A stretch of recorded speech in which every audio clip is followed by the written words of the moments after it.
Greetings and salutations, Earthlings. Welcome back to RJ Squared podcast. Thank you for joining us today, where we invite you to join the conversation. I am November Montgomery, joined with Raynell Saw, and today we have a special guest, and we'll let the young man introduce himself. Feel free, sir. Well, thank you very much. My name is Juan Andres. I am a Colombian attorney. And first of all, I want to thank you for your invitation. I'm very happy to be here. And hopefully, I can share some quality information with your audience. Thank Yeah. you, Juan. Thank you, Juan. So I'll jump right into it. You're a lawyer in Colombia. My first question, because you're a lawyer in Colombia, does that span outside of Colombia or is it in the confines of the country in itself? Does it span to Latin America or just Colombia? Just Colombia, just Colombia. As a Colombian attorney, I have a degree and a permission that only allows me to execute my profession within the country. It's only in Colombia. Okay. And what type of attorney are you? Well, I have a master in law, specifically in liability. It's something that Okay. you may call like tort law, if I think that's how you call it. Nevertheless, in the past several years, we have specialized in immigration law. Okay. So in the law firm, we have two big areas. The first one is litigation in commercial law, specifically in tort law, but also immigration law. That's our second big area where we attend our clients. Okay. So immigration, litigation. What's the most, if I can phrase it correctly, with immigration, is it people immigrating from Colombia or coming into Colombia as expats? That's a very interesting question and a very important one. We specialize of providing guidance in people coming to Colombia. Okay. So, for example, U.S. citizen who's moving or looking to move into Colombia, that's what we do. So we provide assistance with their visas and everything related to that purpose. Okay. Go ahead, Raynell, if you have a question. I do have others, but I want to let Raynell Yep. in here. So again, Juan Andres, welcome aboard the USS RJ Squared, and thank you for navigating these borders, literally and figuratively, right? Um, we're so excited to explore this fascinating and complex world of immigration, and we're thanking you for taking us into the heart of Colombia and specifically the coffee region, right? Because that's where you hail. Is that correct? Yeah, I am in Mhm. Pereira, which is the capital of the coffee region. You're All right. welcome to come. Oh, I'm picking you up on it real quick. So we'll be there soon. Absolutely. Absolutely.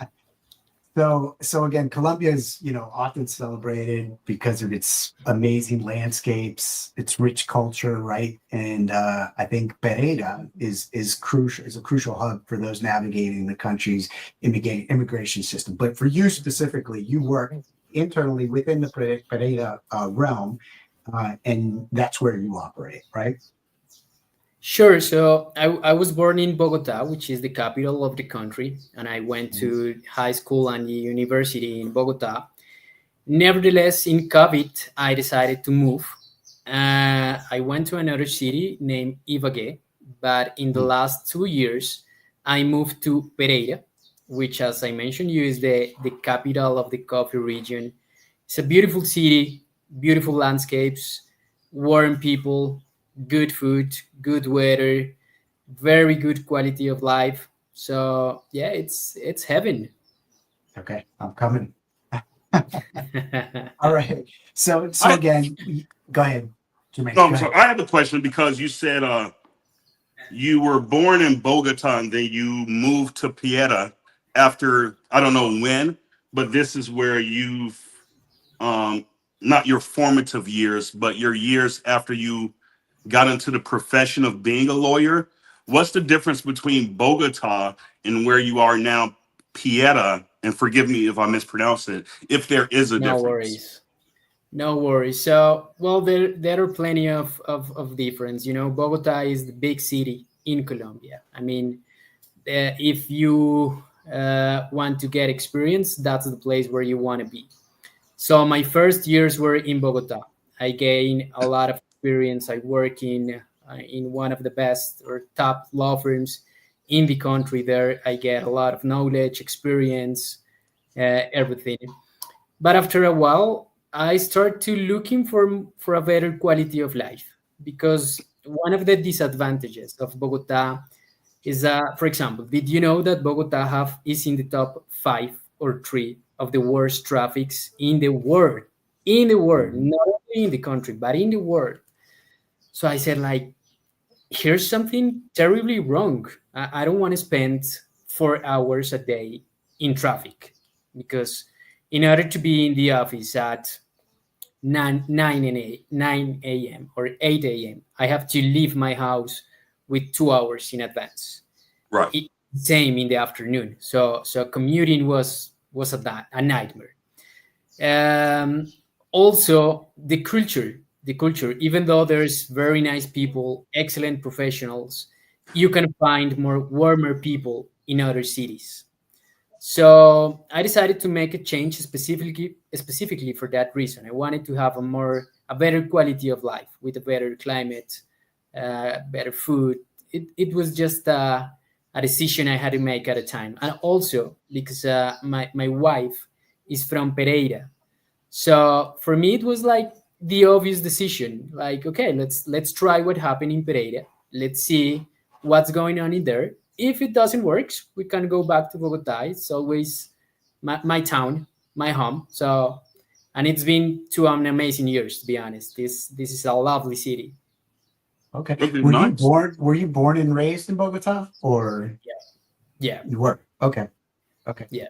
Um, so again, we're gonna thank you for your background and also kind of giving us a little bit of your journey, your law journey there. We're excited to delve into your work, your unique challenges and opportunities that arise when dealing with immigration matters. Um, to start, could you tell us a bit, or actually, I'm sorry, give us a little more insight for our listeners. What are some of the most common types of immigration cases you handle here in Pereira or through the country?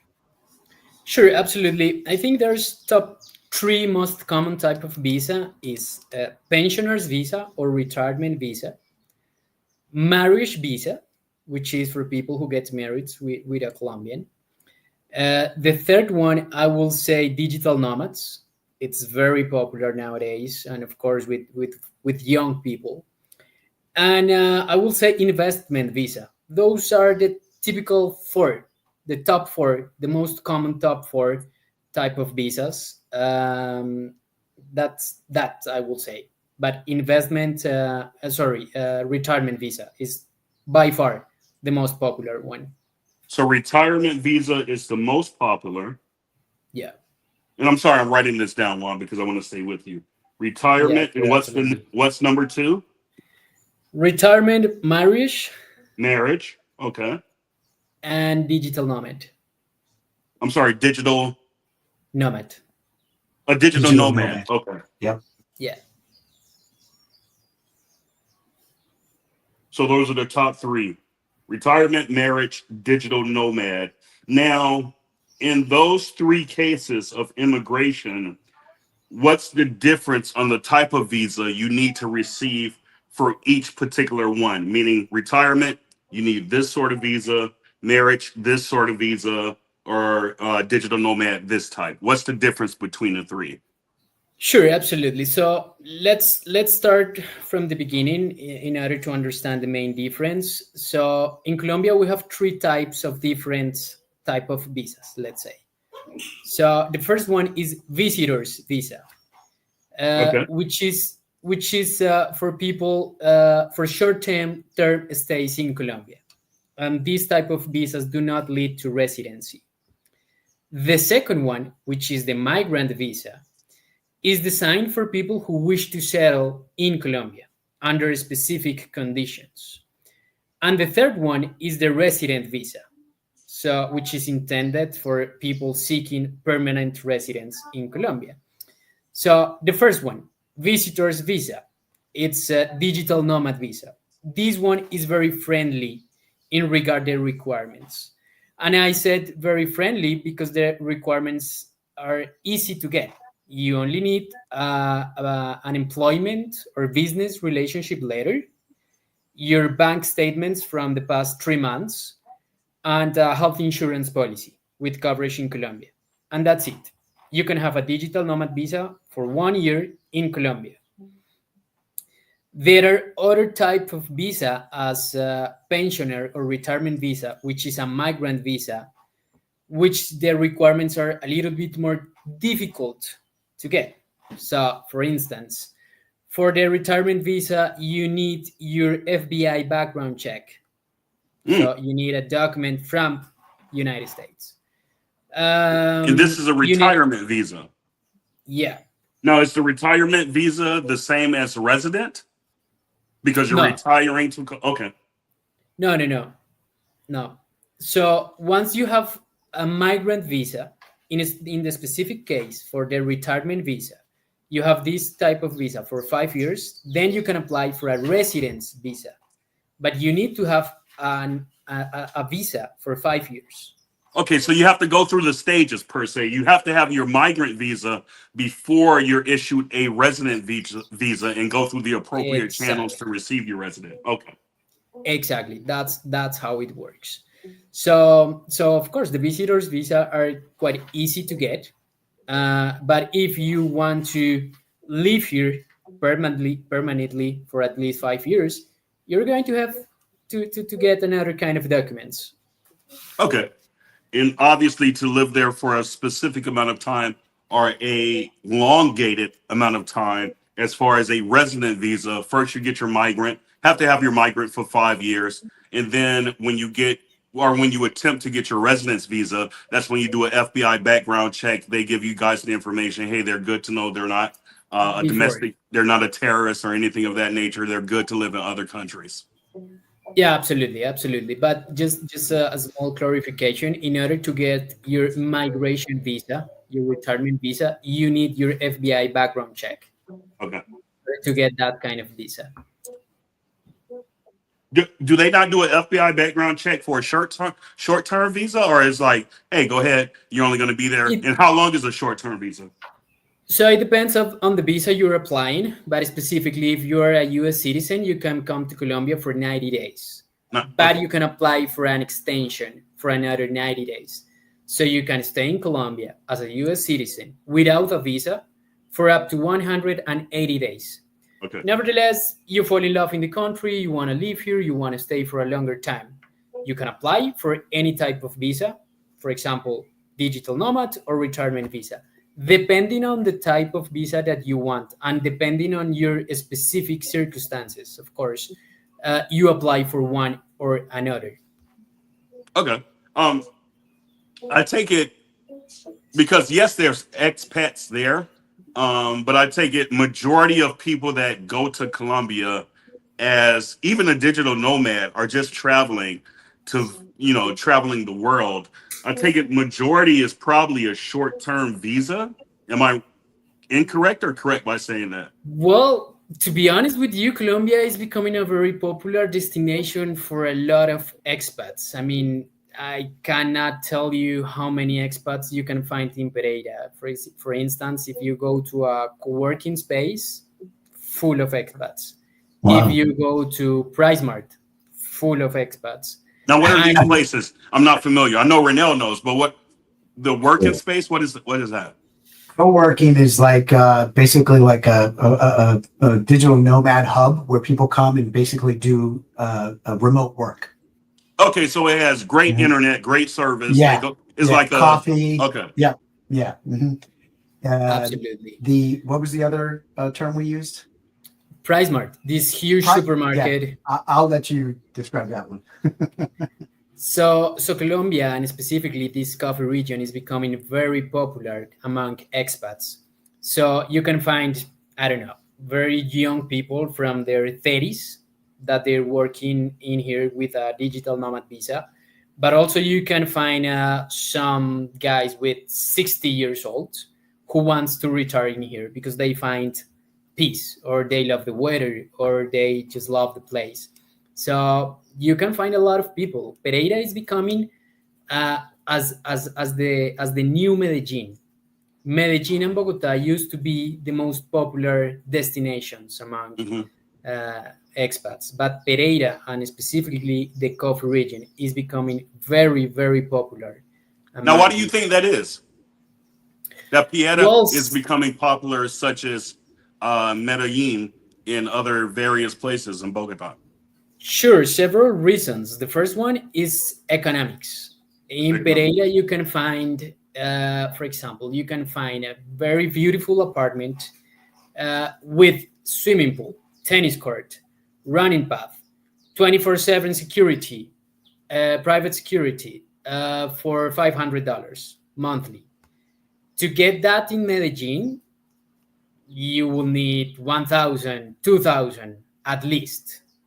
So first, Pereira is a very economic city. That's one.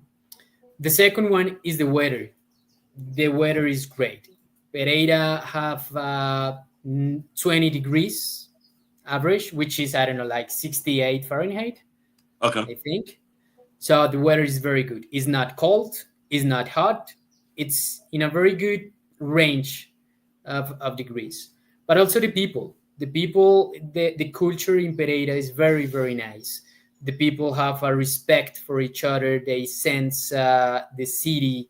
They love the city, so they take care of everything. So security, good weather, affordable prices. You're very close to nature. If you want to connect with nature, let's say you want to go to the mountain or go to a really nice restaurant in the mountain, you can have it in 20, 30 minutes. You can connect with nature in a very, very short distance. So it's a very interesting place to be. And I would think, from a numerical sense, Pieta has a lesser amount of people than Medellin. So is the traffic better also traveling? I'm not sure about the specific amount of people living in Pereira. I know that Pereira is about 600,000 persons. I don't know Medellin, but of course the traffic is way better, way better. I mean, you can cross the entire city from from point B to point B in 20, 30 minutes. You Okay. can cross the entire city. Medellin actually has over 1 million. There you go. Yeah. Mhm. Wow. So yeah. So yeah, Mhm. the traffic in Paredes is way better than, and of course, way better than Bogota. I mean, Bogota Oh, have at yeah. least 8 million people Yeah. living in the city. 8 million is the biggest Yeah. city in the country. So Yeah. when you move to this place, you can see the difference. Is huge. But again, even though it's a small city, you have an international airport with direct flights to New York, Miami. You have the biggest hospital in the region. In the coffee region, in Pereira is located the biggest hospital with some of the top doctors in the country. So big shopping malls. So everything that you may need, you can find it here. You don't need to go anywhere else. Okay, go ahead right now. I'm sorry, I've been taking over Uh, because I'm not from. no. So right now is Colombian, so he goes back and forth. I've never been, so I can go on forever, but go ahead right now. Thank you, thank you. You're good. You're good. So we kind of talked about, a little bit about the visas. You talked about pensioner, retirement, marriage, digital nomads, investment. But the bottom line is, if you're really looking for long term, you got to start thinking resident visa, right? You got to start thinking documentation to support a resident visa, not so much the digital nomad visa.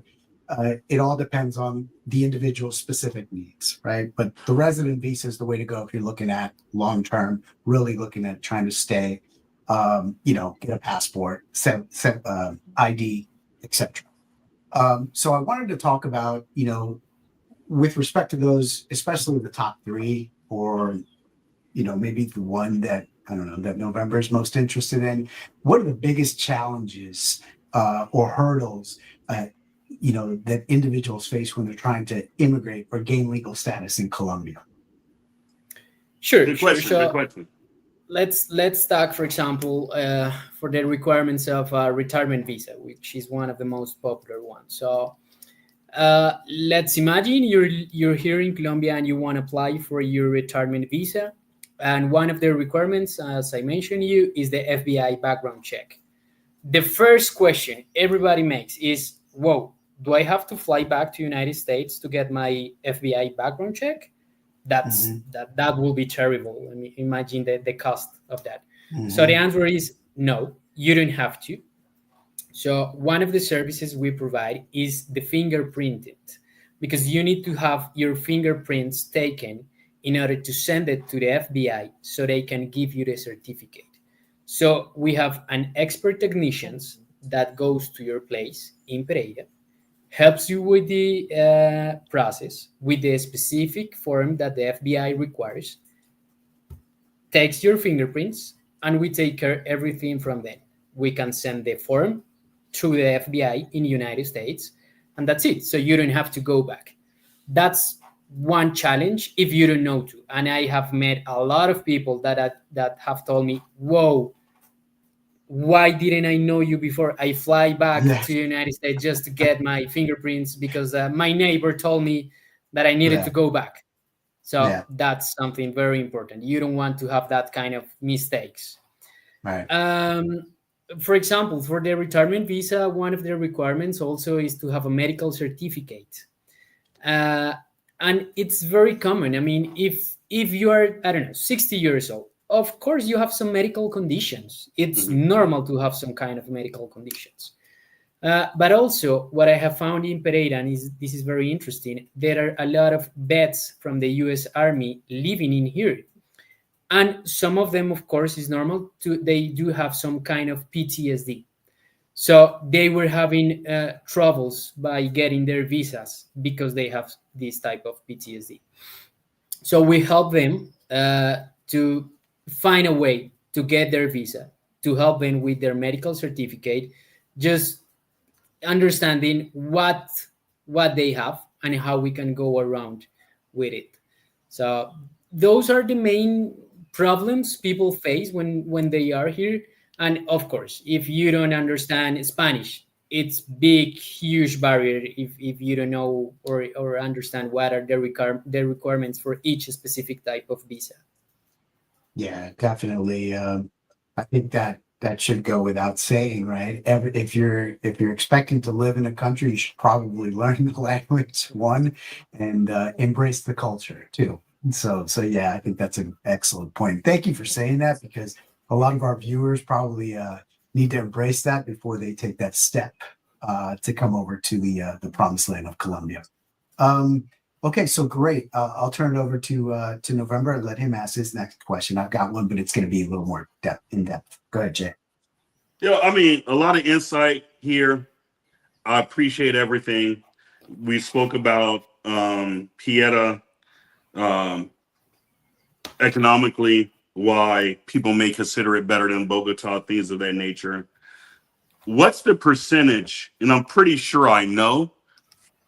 So I'll say what I think the percentage is, and then you can tell me what you think. So I think the percentage of expats or digital nomads or marriage or retirement that comes from other countries, I would say 86, 85% men, 15% women. If and I may be low because I think men are more likely to make that change, especially in a single situation where they're not with a significant other, than women uprooting their lives and leaving their entire families, such as siblings, nieces, and nephews. What's the percentage of men that come to you to try to get some type of citizenship, regardless of short term or migrant or residential, compared to women? You're absolutely right. You're absolutely right. Definitely men's is the bigger percentage. I will say 95%. Mm. I mean, So I was low. it's huge. Yeah. Yeah. Yeah. I don't know why. I don't know why. Maybe you can help me with that. But yeah, definitely males are what it's leading the way by going to another country. Yeah, by Okay. far, by far. It's exceptional. I only can remember a few female clients, and they were I can guarantee they had a lot of money. 55. No, because men look, it's different. When men come over, they can have like, okay, I'll make $3,000 a month USD, $3,000 a month, and be cool in Colombia. When women come over, they're more looking at it like, I need $6,000 a month in Colombia, and I can live like a queen from back 200 years ago. Yeah, absolutely, absolutely, absolutely. And even it's funny because Colombia is a very cheap country. I have clients of mine that have applied for their retirement visa with a social security benefits letter with only 1,500 US dollars, and they can live very well in Pereira with that amount And that's without worrying. 1,500 per month, and they Yeah, live well. yeah, yeah, yeah. So if I come over, so Mir, so just to let you know, I know you and Raynell are doing what you're doing, um, attorney and client privilege, all that good stuff. So I'm also looking to move outside of the U.S. Within 2 to 3 years. So Uh, Raynell relayed some information to me about you, and that's why I was like, it would be interesting to have him on because I will not be retired technically as far as being above 65 or 62, I think it is nowadays in the US, and receiving some type of compensation that Colombia can actually say, okay, he's receiving this type of compensation, he can come over. But I will receive compensation from a business where I can run like a digital nomad. So that's my goal within the next 2 years. And I don't know if it's going to be Colombia, but I know I want a place in a residential property I can call my own outside of the US. What's the best steps for me to take right now to make that happen, even though I want it to happen 2 years from now? well, the first thing you need to do is come to Colombia and visit the country. Hmm. That's the main goal. I mean, the first thing you want to do is come to get to meet the cities and understand if that's something you like it or not. That's the main thing you need to do. Because even though Colombia is not a huge country, the cultural difference between the cities is Night and day. you can see it. I mean, for instance, Bogota is cold weather, but in 20-minute flight you get to Pereira. The climate is warmer. But if you want to go closer to the ocean, then you go to Cartagena. So you need to fully understand, what do you want? Do you want cold weather? Do you want to live next to the ocean? Or are you into party? Or do you want a more relaxed city? That's the first. But also, do you want to see if you like it, the food? I'm pretty sure you will love it. But the first thing you want to do is, of course, come to Colombia. Hmm. The second one is to understand where you at and what type of visa can suit you better. So if retirement visa is not an option, maybe you can understand how digital nomad visa works, and let's see if that will work. With a digital nomad visa, you can live for up to 2 or 3 years Oh, okay, okay. with that type of So, visa. so can I ask a real quick question about so he could potentially work remotely. Would that cover him with the digital nomad visa because he has his own business venture that he Absolutely. would continue? Okay, so using that would support his Absolutely, business venture. absolutely, Okay, absolutely. It could work, and you can live under that type of visa for 2 to 3 years, and after that, then I don't know, you fall in love with a Colombian and you want to get married, or Oh, you want to invest in the country and you want to get maybe, a really nice property, and right. you want to invest in the country. So Now, can I do that? So let's say I come over with a digital nomad visa for 2 to 3 years. Can I invest in a property, turn it into an Airbnb, and will that help my residential status? Absolutely, absolutely. I mean, for example, one of the visas. Go ahead right now. I'm so sorry. I wanted to back up because so his digital nomad visa, what are the requirements for that before Okay. we get to the next Good step? question. Good question. I'm Sure. jumping ahead for myself. I'm sorry. So No, I want so to make sure you have all the information. Go ahead. the main requirements is or are employment or business relationship letter, so you can get a letter from your company or from any company. The Mhm. second requirement is bank statements from the past 3 months. And Okay. the third one is health insurance policy with coverage in Colombia. As you Oh, can see, it's not these huge, difficult requirements to get. So could he just buy into a Colombian health insurance, or does it have to be American health insurance? Can he well, can does it he have to be Colombian or American or U.S.? That's what you're No, asking. you can get any policy, any policy. For So I can have a instance, you can, policy from the U.S. I can just transfer my policy over. as long as the policy have the coverage that the Colombia law mandates, you're okay. For Okay. example, one of the coverage is repatriation.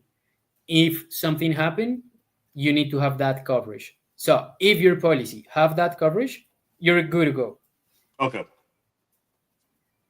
So if I have a policy here with my insurance, health insurance, et cetera, as long as it matches the policies that Colombia requires, I do not have to change my policy or my insurance company. I can just show documentation. Hey, I have this, what you guys are required me to have. Let's do it. Exactly. Okay. That's how it works. That's Okay, how it so works. perfect. So Yeah. now we have the digital nomad requirements. Let's play a hypothetical game here. He falls in love. Now it's that much easier, right? Because In love with the culture or a woman in love with a woman or both. and Both. both. Go ahead. Hypothetically, he falls in love with the country and a woman, and now it's just an easier path because he decides I'm going to tie the knot, get married, have 3 children, and live happily ever after. Or he falls in love with the country and falls in love with many women and decides, you know what, I want to be single, but I think I'm going to follow this Airbnb venture. What are the requirements for that? Sure, absolutely. You have two options, but I will suggest you can incorporate a company in Colombia. The minimum amount to invest into a Colombian company, it's around 35 US thousand dollars. Oh, So if you invest that amount and you create jobs and you have a real company in Colombia, there you go. That's it. wait. So okay. So let's say I buy a penthouse. What's the average cost for a penthouse in Pieta? Well, the range is huge. You can find from 50,000 to million of dollars. I mean, Okay, let's the say I range buy one for a hundred is huge. thousand. Let's say I But buy one for 100,000. let's say you want to invest in real estate to apply for your investment visa. You will need 120,000 US dollars, if I recall well. In real estate in general, regardless of what you decide to build, just in real estate, if you decide to invest at least Yeah, 120K or more. yeah, that's Okay. it. The minimum amount is 120. Let me double check, but I think that's the amount. No, I thought I saw a number like that. I think you're right, Juan. I saw a Yeah, number like that. 100, Yeah. 121. And of course, this depends on the exchange rate, a little bit more, a little Now, bit does less. that have But to be liquid or can it be from a lender alone? Does it have to be liquid cash the, or it doesn't matter how you pay it, as long as the property is on your name and has a value of at least 120K. nice? So potentially you could do that as a personal loan on the U.S. side, put the cash in your pocket and pay the Go over there and buy it for cash? yeah. Mhm. Yeah. Yeah, Yeah. absolutely. That's one way to go. Yeah.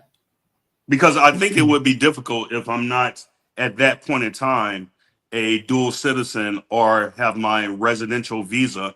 I'm pretty sure it'd be way more difficult to get a loan from a bank in Colombia or in Colombia, period, than getting a loan from America. So it would make sense for me to get the loan here, take the cash, and actually, if I take out $120,000 here,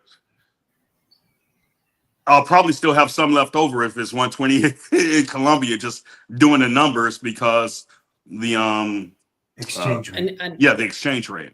And also because remember it's an investment. It's like an international investment in order to apply for your visa. So you need to canalize all the money through the Banco de la República, which is the, I don't know how you call it, Reynel, the Bank of America of Primary Colombia. bank.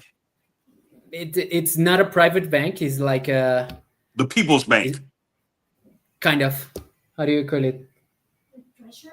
It's like treasure, Like national like maybe the national treasure. Oh, the something like that. treasury. Okay, so like Wait, are we speing of the U.S. Treasury? No. Oh, Just So in order to bring dollars to Colombia, you cannot bring that amount in cash in your backpack, let's say. right. You need to make an international transfer, and you need to canalize that amount through the national bank, which Okay. the proper name is Banco de la República. Okay, understandable. So you need to have some type of digital transfer to the actual bank. So you need to open up a banking account at this specific place, transfer the monies in, because when you come in with a certain amount of money, I guess you are not blacklisted, but you are put on a list as someone to look out for. Why are you traveling with this amount of money? Who are you? What are you doing? Are you going here for nefarious means, et cetera, et cetera? Understand? Yeah. It's not very common to travel with that amount in cash. Yeah, just for your safety in general, not even what people think of you. Just like, come on, God, Just why do it? it's You're not one of these rappers on TV, but I understand. Yeah, absolutely. But yeah, that's one way to go. Actually, I had a client who came to Colombia with a digital nomad visa. And while being here, he get to know the love of his life. He is 45 years old. And he told me, I have never met someone like her. It was like a fairy tale story, like I truly met my love in Colombia. And after a while, he then applied for a marriage visa. And he's living in Colombia. He's working for a company in the United States. So still, he earns in dollars, spends in pesos, and he can live here because of his marriage with a Colombian girl. I have a question. Is it the same process? Because I know in America, when people come from out of the country and they marry an American citizen, that automatically kind of gets them citizenized. But there are certain things that the states go through as far as, hey, we're going to come visit your home once every month. You have a few questions to answer about your spouse to see, are you guys doing this for a green card or citizenship? Are you guys actually in love and want to be together? Is it the same case scenario there? Look, for the specific case of a marriage visa, you only need a certified copy of the Colombian marriage. It's that's the only document you need. I mean, you need more documents, but that's the most important. Nevertheless, what the law says is that the agent may ask additional information. So I have had clients that they only apply with that document and they get their visa. That's it. You get your visa and you get your national ID. In other cases, I have had agents that ask for additional information. So in that specific case, he asked, I want to see pictures with the dates, with the specific dates, but you cannot Photoshop the dates. I want to see the dates that your fund put in the picture. I want to see what contracts have you signed with her in the past 2 years, and show me your documentation that shows that this relationship is truth. So for that specific case, they have plenty of picture from the last 2 years in Colombia, around the world. They have a contract, not a rise, 1 year before for rent an apartment. So in that case, we just show the pictures, the contract, and that's it. So it depends on the agent. What the law says is they may require additional information, but you don't have to at first. Okay. Interesting. And I know I've been everywhere, Juan. I appreciate you coming on.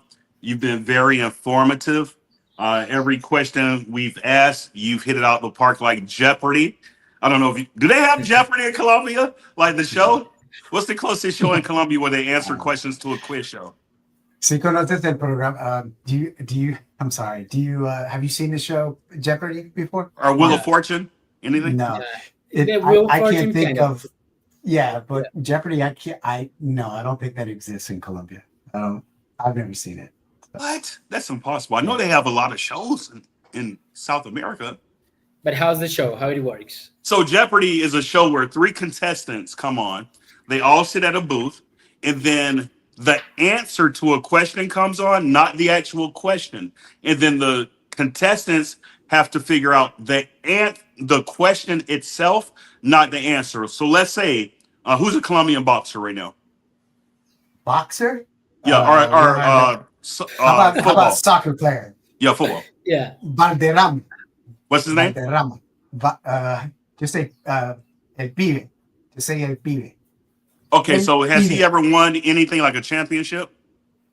He made it to the no.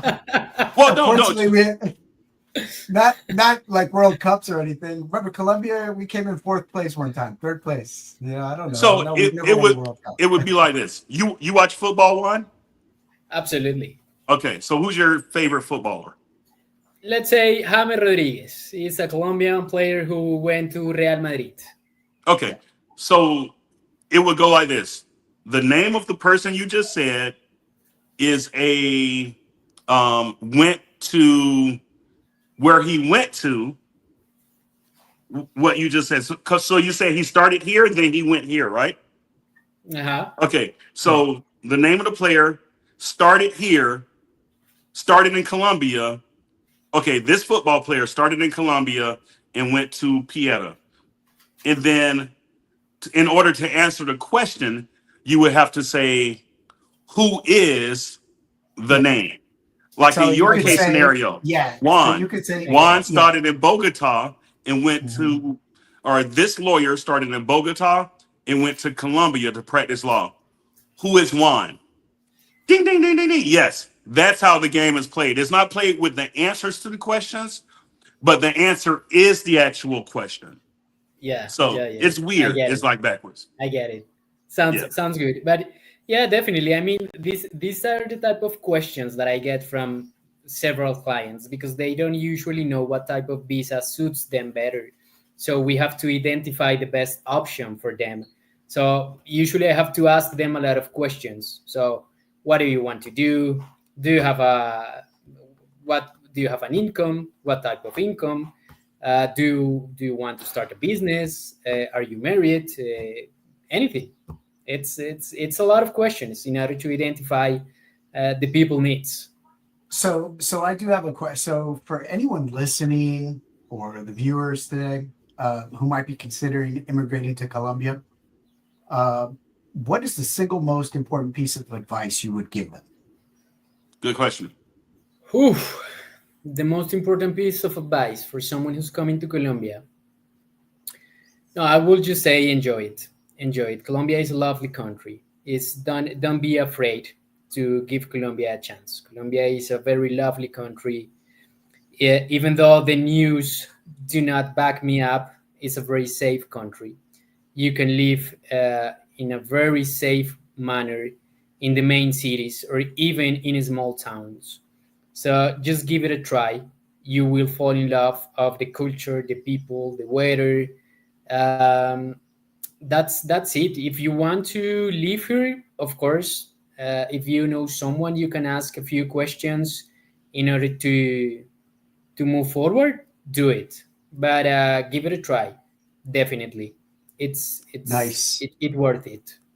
I have a Second question, part Juan. of- I'm sorry. Go ahead, hold Reno. on, hold on, Jay. Yeah, second part of that. So when should someone, a follow-up question, when should someone consider hiring an immigration attorney? Well, for instance, if you are in an irregular migratory status in Colombia, you definitely want to have a lawyer who represents you because you may Mhm. face deportation and fines. So Mhm. that's one. Mhm. The second option is if you don't have plenty of experience in applying for visas, then you may want at least someone who guide you, who give you proper advice. But that is the case. I mean, for instance, even though I'm an expert in immigration law in Colombia, if I will migrate to United States, I will get someone who help me, who guide me through, because the law is different, everything is different. So if you're playing with your future, with something as important as an investment you're going to make, or moving to a new country for a new life, that's a huge decision. It is very important decision. So you don't want to play that with that. You don't want to take risk with that. So my main suggestion will be at least ask a few questions, and that's it. I, All right. Thank you, you have Jay. something Over right to now? you. So I have a Over to question. you. One, how old are you, if you don't mind me asking? I'm 34, ¿Cuántos años? 34. 34 años. 34 años. Wow. Okay. How long Yeah, does it 34. take to become a lawyer in Colombia? How long is the universidad? How long is the process? 5 years. 5 years5 years. total. Total. Yeah, Well, yeah. But you've been in immigration for 10 years. Immigration law for 10 So years. No. What so is it? so I graduate from the university. I made my master's, and then I Mhm. start working with immigration law. It's been 5, almost 6 years working in immigration law. But 10 okay. years practicing as an attorney. Yeah, that's right. Okay. What did you do That's right. before immigration law? I've been in litigation. I used to Litigation. represent insurance companies. Nice. In litigation, So, literally to litigate, going in front of a judge, hey, this happened, et cetera, et cetera. So you were Yeah, actually in the courtroom. yeah, Now with absolutely. That's immigration, are you more behind the scenes paperwork, making sure everything is done accordingly than being in the courtroom? Does that differ? up. Yeah, absolutely. And also because in Colombia, you get a digital visa and all the process is digital. So you make the application through the website of the Ministry of Foreign Affairs. So everything is digital unless they require some type of interview, but that's not common. So 99% of the times you just upload the information through the website of the ministry, and that's it. So what we do is we double check all the documentation, and that's it. And we of course we Right. submit the application, and also if the ministry makes or requires additional information, we of course help the client with that. Nice. Juan, you've probably been one of the most informative guests that we've had. Clap it up to you right now. I appreciate you coming on.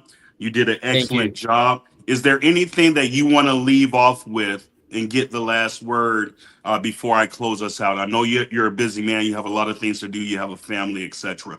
Anything you want to say? Well, thank you very much for this space, and I really welcome all of you guys to come to visit Colombia. I'm pretty sure you will love the country, will love the people. So I hope you come to Pereira, Reinel. I hope to see you soon, and of you course, we too. already set a date, August, Well, right? We already said yeah, Renell's going August. to be there in like a month and a half or something. Well, I'll be Yeah, there in June, but we're gonna miss each other in June. Oh, But in August, I'll be back, and listen, I'm gonna hit you up on WhatsApp, and we're gonna go to lunch, and having lunch is on me, and delve into more immigration law. absolutely. And November, of course, you're also welcome to come here. I'm definitely sure you will love the country. You should try, and I can present you a lot of people so you can make friends and be very happy here. thank you, thank you. I appreciate the hospitality. The one thing I told Raynell is, look, I need 2 years at least to become a conversationalist or semi-fluent in Spanish. That's one thing I truly believe. If I'm going to someone else's country, I need to learn their customs, their language to actually engulf in the actual culture. I believe that. And that's the way I feel personally. I don't want to go somewhere and not know when someone says, "Hey, this pollo es $5, but pero es $2." you know, you know, If that even Absolutely. did that even sound right in Spanish? What I was trying to do? Yeah. Yeah. Más And o do you know what menos. do you know what they say? The fastest way to learn a new language is to get a girlfriend, a Colombian girlfriend in this case. So That's right. Epa. in order to get your Colombian girlfriend, you must come, and I'm pretty sure you will learn in 3 months. You don't need 2 years. Yeah, I hear you. I hear you. You know what? I have one more question. I want you to be honest with this one.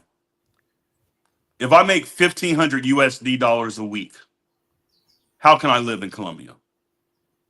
50,000. $1,500 weekly USD. How can I live in Colombia? O So sea, that's monthly. $6,000 al mes. Wait, what did you say right now? 6,000 a month. 6,000. 6,000 a month. You can live pretty well, above the average. Above the average, you can live pretty well. You saw his facial expression, right? He pretty much said, "Yeah, you live like a king." Absolutely, because take in mind, like the minimum wage in Colombia right now is around $300. So imagine A there's week? people living monthly. Monthly. Monthly. Oh, Imagine there's people living in Colombia with the minimum wage, which is around 300, let's say $400 monthly. The average professional in Colombia earns $2,000. The average monthly. professional Monthly. monthly. Wow. Someone with plenty of experience will earn 5,000. So if Mhm. you get to if you get to earn $6,000, you can live pretty well, even in Cartagena, which is I think is the most expensive city in the country. Okay. With $6,000, you can live pretty well. Absolutely. Okay. Nice, man. So, Juan Andres, this has been an incredible and informative, like Jermaine said, and engaging conversation. Thank you for shedding light. Thank you for joining us on the USS RJ Squared and helping us navigate these immigration borders and waters. Thank you so much. Appreciate you. J-Dog, you want to close us out? Yeah, thank you guys. Again, join the conversation, RJ Squared. We're going to leave it off with Juan. If you want to say any social media platforms that you have that you would like people to go to or any websites, feel free to plug them in, sir. Feel free. Go ahead. Thank you very much. So Facebook, you can find us on Facebook as Fierro Fernandez Abogados, as you can see my name. And also my website is fierrofernandez.com. You can find us there. Okay. So we also added that to the description for our viewers. So just go to the description if you'd like to find Juan Andres's law firm's site and join the conversation. Thank you for joining us. We'll close it out. Have a great one. Thank you, Juan. Appreciate We'll catch you guys tomorrow around 8 o'clock Great p.m. day. Have a good one. Bye-bye. Thank you. Bye-bye.